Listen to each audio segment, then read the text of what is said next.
Hello students, friends, audience and guys, welcome in my YouTube channel. मैं प्रवेश कुमार आप सबके अपने चैनल इंग्लिश विद प्रोफेसर में मोस्ट वेलकम करता हूं और आशा करता हूं मेरे एफर्ट्स, मेरे कंटेंट्स आपकी लाइफ में नॉलेज इंप्रूवमेंट में काफ़ी यूजफुल और बेनिफिशियल प्रूव होंगे। सो स्टूडेंट्स, आज हम डिस्कस करने वाले हैं क्लास 12 की सेकंड बुक विस्टास के लास्ट चैप्टर के इंपॉर्टेंट क्वेश्चंस एंड आंसर्स पर। राइट, प्री वीडियो में आपने वॉच किया होगा, हमने चैप्टर पर डिस्कस किया था, स्टोरी के मेन पॉइंट्स पर डिस्कस किया था। बहुत इंपॉर्टेंट स्टोरी थी स्टूडेंट्स। यदि आपने उस वीडियो को वॉच नहीं किया तो प्लीज़ उसको वॉच कीजिएगा ताकि आपको स्टोरी समझ आए और क्वेश्चन आंसर्स पर आपकी स्ट्रॉन्ग ग्रिप बने। तो स्टूडेंट्स, यदि आप इस वीडियो को अच्छे से समझना चाहते हो तो प्लीज़ इसको starting to ending intensely watch and constantly watch कीजिएगा और एट लास्ट आपको प्रॉपर्ली समझ आए तो प्लीज़ इसको लाइक जरूर कीजिएगा, ज़्यादा से ज़्यादा इसको शेयर कीजिएगा और सब्सक्राइब करना बिल्कुल ना भूलिएगा स्टूडेंट। सब्सक्राइब के साइड पर जो बेल आइकन उसको प्रेस कर दीजिएगा ताकि हर रोज आने वाले नोटिफिकेशन बिल्कुल सही टाइम पर मिल जाए। सो स्टूडेंट्स, टाइम को वेस्ट करते हो, please come to the point पर आते हैं और डिस्कस करते हैं questions and answers.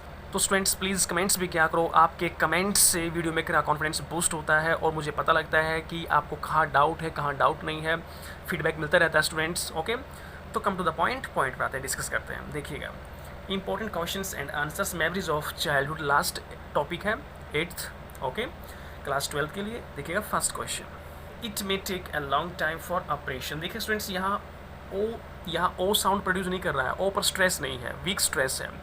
Sound falling state में होती है, स्पीड रिलीज होती है, इसलिए यहाँ वीक स्ट्रेस होने की वजह से इसका साउंड अ प्रोड्यूस होगा, ना कि ओ प्रोड्यूस होगा। राइट, तो इसको ऑपरेशन नहीं बोलेंगे, ऑपरेशन, यानी कि जिसको अत्याचार बोलते हैं, ऑपरेशन करना बोलते हैं। ठीक है, तो इसका मतलब क्या हुआ कि it may take a long time for operation to be resisted, कि अत्याचार का विरोध करने में लंबा समय लगता है, काफ़ी वक्त लग जाता है। But the seeds of rebellion, rebellion का मतलब होता है विद्रोह करना, किंतु विद्रोह के जो सीड्स होते हैं, बीज होते हैं, परंतु विद्रोह के जो बीज होते हैं आर सोड, बोए जाते हैं अर्ली इन लाइफ, यानी कि जीवन के आरंभ में ही विद्रोह के बीज बोए जाते हैं। यानी कहने का मतलब यही है स्टूडेंट्स की अगर बच्चे हैं, बच्चों के सामने कोई अत्याचार होता है तो माइंड के लेवल पर, फिजिकल लेवल पर वो इतने स्ट्रॉन्ग नहीं होते कि वो रेजिस्ट कर सकें, लेकिन वो चीज़ें उनके माइंड में रहती हैं, उसमें आने पर वो उस चीज़ के अगेंस्ट विद्रोह कर देते हैं। राइट, तो अत्याचार को दबाने में वक्त लंबा लग जाता है, लेकिन ऐसा नहीं कि अत्याचार की विक्ट्री होती है, अत्याचार को दबाया जाता है डेफिनेटली, लेकिन वक्त लग जाता है। और अत्याचार को जो देखता है इंसान, चाहे वो अपने बचपन में देखता है बच्चे के रूप में, तो वो जो उसके अत्याचार जो देख रहा है, तो उसके जो बीज होते हैं स्टूडेंट्स, विद्रोह के जो बीज होते हैं, जो रिबेलियन, जो इसमें कहा है कि जो सीड्स ऑफ रिबेलियन का है, वो जीवन के आरंभ में ही बो दिए जाते हैं, लेकिन जब वो स्ट्रॉन्ग होता है, जब विरोध करने में वो सक्षम होता है, तभी उसका वो विरोध कर देता है। डू यू एग्री, क्या आप सहमत हो दैट कि इनजस्टिस इन एनी फॉर्म, कि किसी भी रूप में किया गया अन्याय, लेखा बोलती है कि क्या आप इस बात से सहमत हो कि किसी भी रूप में किया गया अन्याय can not escape being noticed even bye children, यानी कि अन्याय को चाहे आप छुपा कर कीजिए, किसी भी रूप में अन्याय किया जाए, वो बच्चों की दृष्टि से भी नहीं बच सकता, बच्चे भी उस चीज़ को ऑब्जर्व कर लेते हैं, समझ लेते हैं कि ये गलत हो रहा है। राइट, आंसर देखिएगा, it is true that human mind revolts against injustice of any kind. Students, ये जो क्वेश्चंस मैं आपको पढ़ा रहा हूँ, इनके आंसर्स बता रहा हूँ, ये कम्प्लीटली टेक्सचुअल बेस्ड क्वेश्चंस है। राइट, स्टोरी का जो जिस्ट है, जो समरी है, जो एक सेंटर पॉइंट है, तो उसी पर बेस्ड ये क्वेश्चंस हैं और फाइनल एग्जाम में इस प्रकार के क्वेश्चंस आने के चांसेस ज़्यादा हैं। राइट, तो एग्जाम के पॉइंट ऑफ व्यू से काफ़ी इंपॉर्टेंट क्वेश्चंस, इनको ध्यान से सीखिएगा। आंसर, इट इज़ ट्रू, ये सच है दैट कि ह्यूमन माइंड, की मानवीय जो मस्तिष्क है, दिमाग है, रिवोल्ट्स, वो विद्रोह कर देता है against injustice of any kind, यानी कि ये बात सत्य है, प्रमाणित है कि जो मानवीय मस्तिष्क होता है, मानवीय दिमाग होता है, वो किसी भी प्रकार का जो अन्याय होता है उसका विरोध कर देता है, उसके अगेंस्ट विद्रोह कर देता है, रिवोल्ट कर देता है। Right, even children notice injustice, यानी कि यहाँ तक बच्चे भी अन्याय को नोटिस कर लेते हैं, देख लेते हैं कि ये चीज़ गलत है, ये सही नहीं है। राइट, लेकिन जैसे मैंने आपको कहा कि वो फिजिकली और माइंड के लेवल पर इतने स्ट्रॉन्ग नहीं होते, इतने कैपेबल नहीं होते कि वो रिवोल्ट कर सके, लेकिन वक्त आने पर वो डेफिनेटली रिबेल कर देते हैं।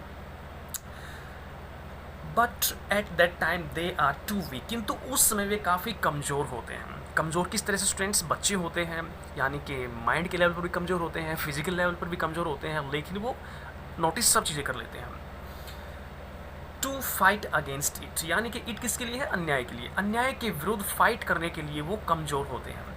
हाउ एवर, जबकि it remains in their mind, ये सब उनके दिमाग में रहता है, मस्तिष्क में रहता है, कीप अप रहता है। Okay, and they rebel against it, और वे अन्याय के विरुद्ध रिबेल कर देते हैं, विद्रोह कर देते हैं। कब, व्हेन, जब टाइम कम, समय आता है, यानी कि जब वो इतने स्ट्रॉन्ग हो जाते हैं, यानी कि उनका जो माइंड है वो लॉजिकल कॉन्सेप्ट पर काम करना स्टार्ट कर देता है, और वो क्रिटिकल माइंड उनका हो जाता है, वो अच्छे बुरे को प्रॉपरली समझ सकते हैं और यानी कि वो डिफेंड कर सकते हैं, राइट। अच्छाई का वो डिफेंड कर सकते हैं, बुराई का वो के अगेंस्ट वो रिवोल्ट कर सकते हैं, तो उसमें वो डेफिनेटली रिवोल्ट करते हैं, रिबेल कर देते हैं। Okay, Zitkala Sa belongs to the native American society.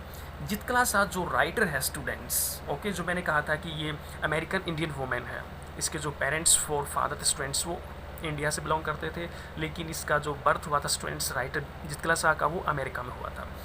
तो इसमें कहा कि Zitkala Sa belong, Zitkala Sa संबंधित है to the native American society, यानी कि अमेरिका के मूल समाज से वो संबंध रखती है। She rebels against the injustice done to her, वह रिबेल्स कर देती है, विद्रोह कर देती है, अगेंस्ट द इनजस्टिस, अन्याय के खिलाफ वो विद्रोह कर देती है। डन टू हर यानी कि जो अन्याय, जो अत्याचार उसके साथ किया गया है, तो अपने साथ हुए अन्याय के विरुद्ध वो विद्रोह कर देती है, right. When she resist the cutting of her hair, यानी कि देखो वैन का यहाँ पर कोई यूज़ नहीं स्टूडेंट्स, इसको मैं कट कर देता हूँ, ये मिस्टेक है, यहाँ पर गलती है। She resist the cutting of her hair, यानी कि वो अपने बाल काटे जाने का भी विरोध करती है, but she can not do anything, किंतु वो कुछ कर नहीं सकती क्योंकि वो फिजिकली इतनी स्ट्रांग नहीं है, वो बच्ची थी, राइट। दे फॉर्सिबली कट हर हेयर, वे मजबूरन यानी ज़बरदस्ती उसके बाल काट देते हैं, यानी कि जब वो स्कूल में जाती है, उसका फर्स्ट डे होता है, तो वहाँ का कस्टम है स्टूडेंट्स, जो वहाँ का स्कूल एडमिनिस्ट्रेशन है कि वो फॉलो करना पड़ता है वहाँ का रूल रेगुलेशन कि वहाँ लंबे बाल नहीं रखे जा सकते, ओके। लेकिन जिस सोसाइटी से, जिस कम्युनिटी से ये राइटर बिलोंग करते थे, वहाँ छोटे बाल रखना गलत माना जाता था, यानी कि उनकी जो सोसाइटी के रूल्स होते हैं, जो मर्यादा होते हैं, उनके अगेंस्ट होता है। उनका मानना था कि छोटे बाल या तो कावर्ड्स के होते हैं, कायरों के होते हैं, या फिर जो अनस्किल्ड वॉरियर्स होते हैं जिनको एनिमी के द्वारा कैप्चर किया जाता है, ओके, मोनर के होते हैं, विलाप करने वालों के। इसलिए काफ़ी जो है मेंटली स्ट्रेस फील करती है, उसके साथ जब उसके बाल काटे जाते हैं तो गलत होता है ये, राइट। बामा इज़ ए दलित वुमन, बामा जो है एक दलित महिला है। इन हर चाइल्डहुड सी ऑब्जर्व्स, यानी कि ये सेकेंड स्टोरी की राइटर स्टूडेंट्स बामा, जो कि तमिलनाडु से बिलोंग करती है, ओके। तो बामा क्या है, एक दलित महिला है। इन हर चाइल्डहुड, अपने बचपन में, सी ऑब्जर्व्स, वह देखती है, अवलोकन करती है, दैट की injustice is done to her community, कि उसके समुदाय के साथ, उसके समुदाय के लोगों के साथ अन्याय हो रहा है, by the people of the upper cast, यानी कि ऊंची जाति वाले लोगों के द्वारा उसकी कम्युनिटी, उसके समुदाय के लोगों के साथ अत्याचार किया जा रहा है, अन्याय किया जा रहा है, ये सब वो अपने बचपन में देखती है, ऑब्जर्व करती है। This made her sad and angry. देखिए स्टूडेंट्स, कई बार प्रोनाउंसिएशन का काफ़ी बच्चों को प्रॉब्लम होता है। ये जो हम लिखते हैं इस तरह से, ये सेड होता है, सेड कहना, लेकिन ये जो होता है ये सैड होता है, उदास, राइट। प्रोनाउंसिएशन बहुत अधिक इंपॉर्टेंस रखता है इन इट सेल्फ, ओके, सामने वाले पर्सन्स के माइंड को इन्फ्लुएंस करने के लिए, इंप्रेस करने के लिए, क्योंकि लैंग्वेज का इंपॉर्टेंस उसके प्रोनाउंसिएशन एक्सेंट पर ही डिपेंड होता है स्टूडेंट्स, ओके। तो this made her sad and angry, ये सब चीज़ें उसको काफ़ी उदास और काफ़ी नाराज बना देती हैं। देखिए students, second question, Bama's experience is that of a victim. देखिएगा यहाँ आई जो है छोटी का साउंड प्रोड्यूस करती है, इसको विक्टिम नहीं बोलते, वी बोलते हैं, और सेकंड आई ए का साउंड प्रोड्यूस करती है, तो victim, not victim, not victim, okay. तो विक्टिम जिसको हम बोलते हैं पीड़ित, राइट। तो इस क्वेश्चन में क्या कहा गया कि Bama's experience is that of a victim of the caste system, Bama का अनुभव जाति प्रथा से पीड़ित है। What kind of discrimination does जितकला शाह's experience depict? Depict का मतलब होता है वर्णन करना, दर्शाना, यानी कि किस प्रकार का डिस्क्रिमिनेशन, भेदभाव जितकला शाह's experience depict, यानी कि जितकला शाह का जो अनुभव है वो किस प्रकार का भेदभाव दर्शाता है, उसका वर्णन करता है। What are their responses? उनकी क्या प्रतिक्रियाएं हैं to their respective situations? Respective का यहाँ मतलब स्टूडेंट्स एक एडजेक्टिव के रूप में काम कर रहा है, सिचुएशंस हमारा नाउन है, और जो नाउन को क्वालिफाई करता है वो एडजेक्टिव होता है। तो इसका सिंपल इंग्लिश वर्ड है पर्सनल, निजी, यानी कि अपने अपने। तो वे अपने अपनी परिस्थितियों के प्रति क्या उनकी प्रतिक्रियाएं हैं, ये बताइए। तो इस क्वेश्चन का मतलब क्या बनता है कंप्लीटली मैं आपको बता देता हूँ। इसमें कहा गया है कि जो बामा का एक्सपीरियंस है स्टूडेंट्स, वो जाति प्रथा से पीड़ित है, और जितकला शाह का जो अनुभव स्टूडेंट्स, वो किस प्रकार के भेदभाव को दर्शाता है, और वो अपने अपने जो परिस्थितियां हैं उनके प्रति उनकी क्या प्रतिक्रियाएं हैं, ये बताइए, राइट। तो आंसर देखते हैं students. Zitkala belong to a Native American community, Zitkala Sa जो है स्टूडेंट्स वो एक मूल अमेरिकी समुदाय से संबंध रखती थी। सी रिवोल्टेड अगेंस्ट द इम्पोजिशन, यानी कि इम्पोजिशन का मतलब होता है थोपना, ज़बरदस्ती लागू करना, जिसको आप इम्पोस्ट बोल सकते हो। तो उसने विद्रोह कर दिया अगेंस्ट द इम्पोजिशन, यानी कि ज़बरदस्ती थोपे जाने के, of white man's will, will यहाँ इच्छा है स्टूडेंट्स, ओके, जिसको विश आप बोल सकते हो, will on the native Americans. Will का मतलब वशित भी होता है, यहाँ विल इच्छा है, ऑन द नेटिव अमेरिकन्स। इसमें लेखिका क्या कहती है स्टूडेंट्स, तो सी यहाँ पर यूज किया गया है स्टूडेंट्स राइटर के लिए। तो राइटर जो है वो विद्रोह कर देती है।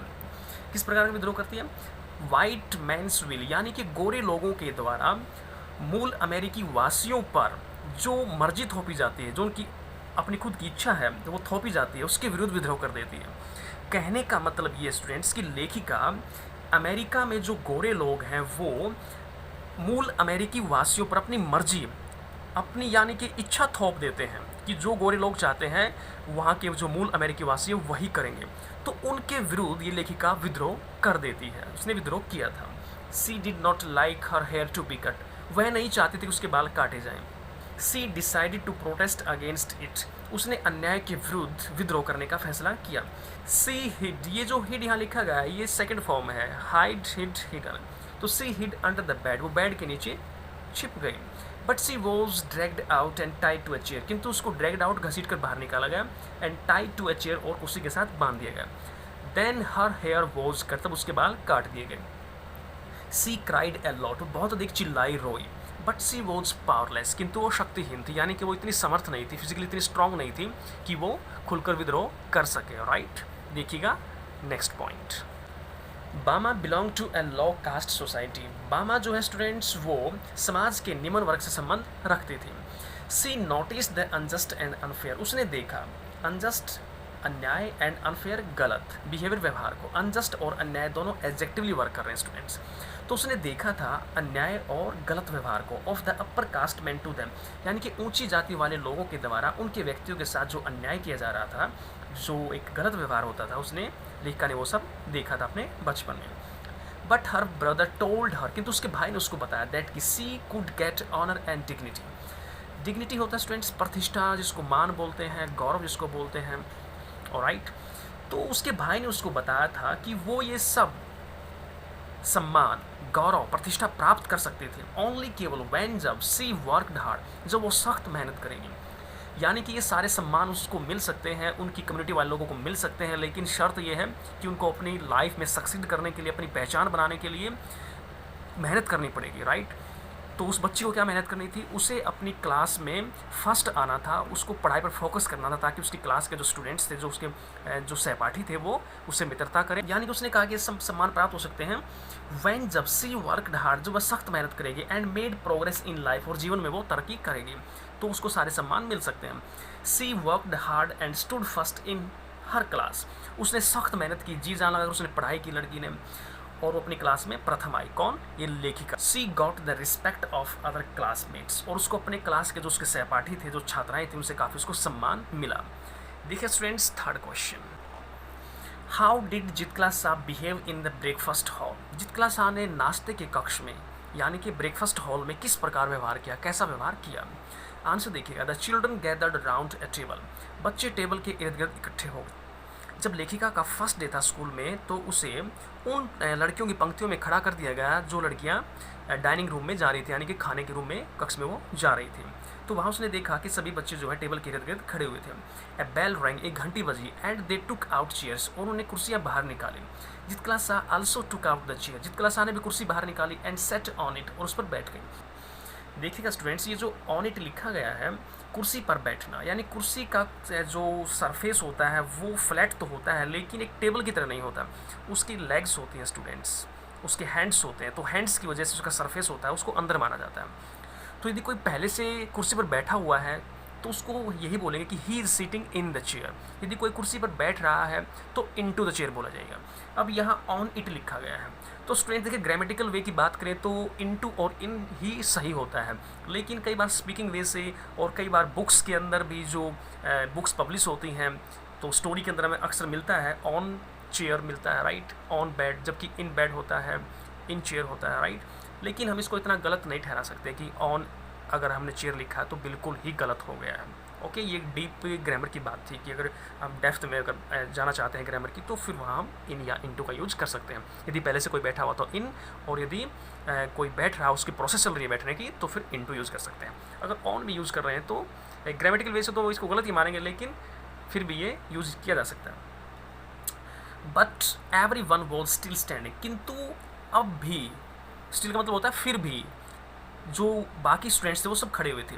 यानी कि कुर्सियाँ निकाली, बेल बजते ही सभी ने कुर्सियाँ निकाली, लेकिन जितला सा को नहीं पता था कि इस बेल का क्या सिग्नल है। उसको लगा कि कुर्सियाँ निकालने के बाद बैठना है, तो वो बैठ जाती है, राइट, जबकि बाकी सभी खड़े हुए थे। सो सी गॉट अप, तो उसने देखा कि सभी खड़े हैं तो वो भी खड़ी हो जाती है। देन द बेल रैंग, तब जो सेकंड बेल बजी, and all of them set on their chairs, और सभी अपनी अपनी कुर्सियों पर बैठ गए। Now see also set down, अब वह भी बैठ गई, राइट, उसको भी बैठना पड़ा। Then the third bell rang, तब तीसरी घंटी बजी। Now every one picked up his knife and fork, अब प्रत्येक एक ने अपना जो छुरी और कांटे थे वो उठा लिए, एंड बिगिन ईटिंग, और खाना शुरू कर दिया। She found a pale face woman, उसने पाया कि पीले चेहरे वाली महिला वो स्टरिंग एट हर। ये स्टरिंग का मतलब होता है स्टूडेंट्स, वैसे तो एडजेक्टिव वर्क भी करता है, लेकिन यहाँ एक वर्ब के रूप में काम कर रहा है। एट हर, तो लेखिका ने पाया कि पीले चेहरे वाली महिला उसको घूर रही थी, उसकी तरफ देख रही थी। सी स्टार्टेड वीपिंग, उसने रोना स्टार्ट कर दिया। अब उसके घूरने की वजह से उसने रोना स्टार्ट नहीं किया, यानी कि फर्स्ट डे जो उसका था, स्टार्टिंग जो टाइम था, तो तब से लेकर वो काफ़ी ज़्यादा नर्वस फील कर रही थी। यानी कि हर एक सिचुएशन ऐसी हो रही थी कि जो उसकी बियॉन्ड अंडरस्टैंडिंग, उसने ऐसा कभी देखा नहीं था। यानी कि हर काम को करने से पहले कोई सिग्नल मिलता है, जैसे कि स्टार्टिंग में वो डाइनिंग रूम में जाती हैं, तो जो वो कॉस्ट्यूम पहने हुई थी लड़कियां, काफ़ी वो क्लोजली यानी कि क्लिंगिंग कपड़े पहने हुए थी, और काफ़ी स्टिफ शूज़ पहने हुए थे। उन्हें इस प्रकार के ड्रेस पहने हुए देखकर भी उसको काफ़ी ऑकवर्ड फील होता है।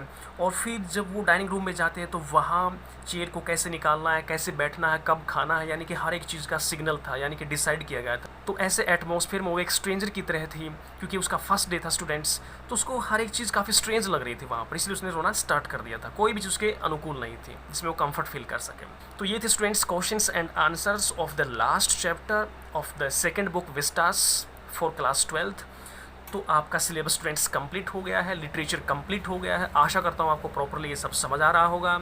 तो फिर भी स्टूडेंट्स कोई डाउट है तो आप कमेंट बॉक्स में शेयर कर सकते हो, आपके पास ये फैसिलिटी है। तो students, thanks for watching this video, thank you very much, take care, keep studying, keep enjoying, bye guys and best of luck.